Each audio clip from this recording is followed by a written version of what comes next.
Okay, this is the second part of chapter 4, tests. But suddenly Father stiffened, hooked up a loose wire, and stood back. "Horseless ready," he said with a satisfied air. "What?" "It ready." Skeptically, the demon got back behind the wheel while Father went to the front near the crank to start the motor. Father put his thumb against his palm instead of putting it around the crank. As he told me later, when the motor took, the crank could move suddenly and break a man's thumb if his thumb was around it. He folded his hand carefully around the crank and began vigorously winding it. The motor caught and started with a chug. The whole horseless began to shake. Father closed the hood. "Here, John." The demon unbuttoned his coat and reached into his pants pocket, but Father shook his head. "No tip, happy just to look at horseless."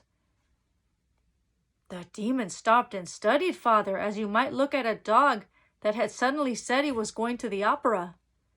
"Well, I'll be damned," he said. He reached into a pocket of his waistcoat and took out a card and handed it to Father with a flourish. "I can use an honest handyman like you. You come around any time, you sabe me?" "Me sabe," Father nodded. Father went to hold Red Rabbit's head as the demon wrestled the brake of his carriage free with a loud ratchety sound. Then he put the clutch in. There was the loud bang of a backfire, and the horseless chugged forward. The demon grinned and waved. Father waved back. When Father climbed up beside me, he held out the card. "Here's a lesson for you," he said. I puzzled out the words. Oliver Alger, real estate agent, properties sold and man-aged, 1200 Polk Street. Very good. Father took the card and put it carefully away in his pocket. "Did you see that demon's face, Moonshadow? He was surprised when I fixed his carriage. Machines aren't all bad. Some of them may be the true magic. We might not be able to speak too well with the demons, but in machines there's a language common to us all. You don't have to worry about your accent when you're talking about numbers and diagrams." I was getting excited. Maybe the Dragon King was right. Maybe the magic takes a different form in our land. Maybe that's why you don't need words for it. Father wiped his hands on an old rag in the back of the wagon. Then he held up his hands. He had not been able to get off all the oil, for the lines of his hands were still black. "Well, you know, repairing the horseless carriage was a lot like healing the Dragon King. My hands just seemed to know what to do." I leaned forward eagerly. "Do you think that was the Dragon King in disguise? Do you think it was a test?" Father gave my cue a friendly tweak. "You're too ready to find tests everywhere," he grinned. "Why can't he just be a demon?" "But White Deer says there are good demons and bad demons." "But was he showing us something good or bad? Was it—" "You talk too much." Father clicked his tongue and shook the reins, and Red Rabbit started forward again. But whatever Father said to me, his meeting with the demon made him look doubly hard through the demon's papers for signs of the true magic. It might have been that Father secretly took the meeting and the successful repairing of the horseless carriage as a test, but did not want to tell me. Or probably it was simply the change in the demon's attitude from being surly to being friendly that encouraged Father. At any rate, he studied the papers even harder than I did. But not only did I have to learn the demon's language, I also had to learn how to measure time by 2 calendars. There was the demon's calendar, which was based on the movements of the sun with its fixed number of days and months and its 7-day weeks, And there was the true time of our own home, with its calendar based on the movements of the moon, so that the first day of our new year changed with each year, as did many of our holidays. Then, too, our week was 10 days long. But above all, I wanted to learn Tang words so I could write Mother myself and be able to read her letters on my own. And there were a lot of letters, for she had begun to dictate twice a week to the school teacher. In her part of the letter, Grandmother had grumbled a bit about the expense. Not that she begrudged us the extra letters, but their budget was a bit tight. But Mother, in her part of the letter, had argued that they now had twice as many loved ones to write to in the land of the Golden Mountain. Father had told them that we would tighten our belts a bit over here and try to send on some extra money to cover the mail expenses. In the meantime, we had done our best to match them letter for letter so that they got their money's worth in return. Of course, in her next letter, Grandmother had wanted to know how come we could suddenly afford to pay for double the mail load. Grandmother became quiet, though, when I added my own lines to one of Father's letters. I first wrote to them in late November of the demon year 1903, but because of the distances, it took 2 months, a month for our letter to reach them and a month for their letter to reach us, for their reply to reach us. That would have made it the first month of our year 4061, but early February of the demon's year 1904. Mother told us how proud she and Grandmother were. The schoolteacher himself had exclaimed over my handwriting and vocabulary, both of which I owed more to Lefty's private tutoring than to my teacher in school. My mother added she wished I were there to help her go through our box of Father's old letters, for there were now many passages she had forgotten over the years. I suddenly felt guilty for in all the excitement of slowly learning about Father and living in the demon land, I had not really had time to think about Mother. But now I remembered about how it used to be, sitting on the edge of the rice field as she waded through the brown, clouded water. I remember, too, how after the dinner dishes had been washed and dried, we would sit by the small hearth and look at the fire and think of things that we ought to tell Father in our next letter, or how when we had come back from the schoolmaster, we would spread out one of Father's letters and pretend to read it to one another. Mother had always been good at that, for she would have the schoolteacher repeat a section she was not sure of, despite the schoolteacher's grumbling. When she got home, she could almost recite the letter by heart. She must have done the same thing with the parts of the letter that I had written. "What's the matter, boy?" Father asked.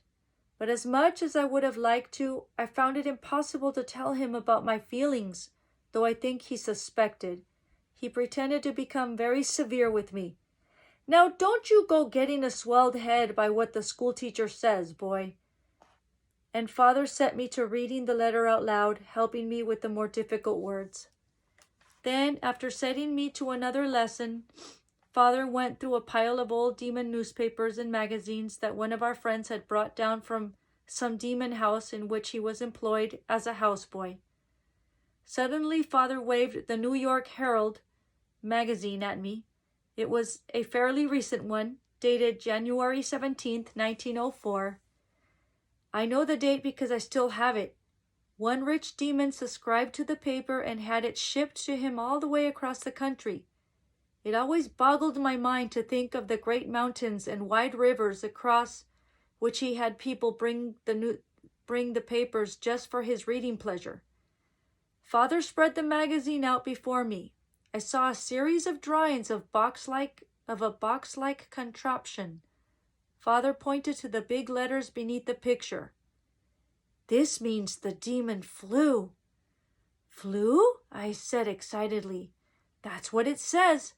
A pair of demon brothers by the name of Wright flew in an aeroplane." Father's tongue rolled over the syllables. He pronounced the demon word again as if delighted with the sheer sound of the full vowels. An aeroplane. Were they given the wings by the Dragon King? I asked. Ha, ha, ha. Father laughed. No, he tousled my hair affectionately. Not so they say. They repair bicycles. But what some demon did, I can do. His eyes had gone as deep as they had when he had spoken of learning to fly on that strange beach. The others were down on the second floor where our dining room kitchen doubled as a gaming room in the evenings, when the dishes had been cleared away. Only Uncle was not excited by the demon magazine. He folded his arms across his chest and pondered his next move at the Tang people's chess, which is slightly different from demon chess. For one thing, there is a river across the board. Finally, Uncle pushed a chariot forward and sat back for White Deer to make his move. It's probably just some fairy tale for children, Uncle said. You just haven't read it the right way. No, it's fact, Father insisted. You can't trust everything you read in these demons' papers, Uncle observed loftily. He was sitting in his special treasure, a chair which the founder of the company had built and carved from teak wood brought all the way from the Middle Kingdom. The head of the company always sat in that chair. Uncle treated his chair very much like a throne in which no one else was allowed to sit. When Uncle was settled into his chair, he did not so much speak as make proclamations, so we knew better than to argue with him at that time. I could not understand why Uncle took such a stubborn attitude against the fact that some demon had flown.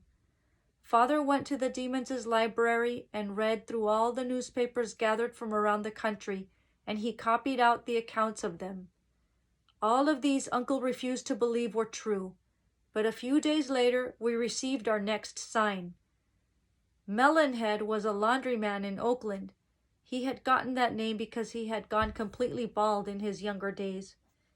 He belonged to the same guild as we did and often caught the ferry over to attend the guild meetings. He was an old friend of Uncle's and usually dropped by our place for a snack after he and Uncle had gone to the meeting. Uncle was not feeling at his best that night. He had quarreled again with Black Dog.